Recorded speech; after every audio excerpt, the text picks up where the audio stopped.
اللہ کا نام لے کر جو بڑا مہربان نہایت رحم والا ہے۔ طٰہٰ، اے نبی صلی اللہ علیہ وآلہ وسلم، ہم نے تم پر قرآن اس لیے نازل نہیں کیا کہ تم مشقت میں پڑ جاؤ، مگر ہر اس شخص کی نصیحت کے لیے نازل کیا ہے جو خوف رکھتا ہے۔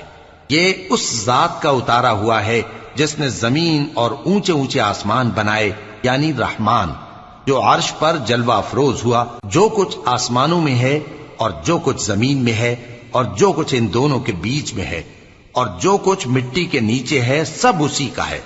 اور اگر تم پکار کر بات کہو تو کیا ہے، وہ تو آہستہ کہی ہوئی اور نہایت پوشیدہ بات تک کو جانتا ہے۔ اللہ وہ معبود برحق ہے کہ اس کے سوا کوئی معبود نہیں ہے، اس کے سب نام اچھے ہیں۔ اور کیا تمہیں موسیٰ کے حال کی خبر ملی ہے؟ جب انہوں نے آگ دیکھی تو اپنے گھر والوں سے کہا کہ تم یہاں ٹھہرو۔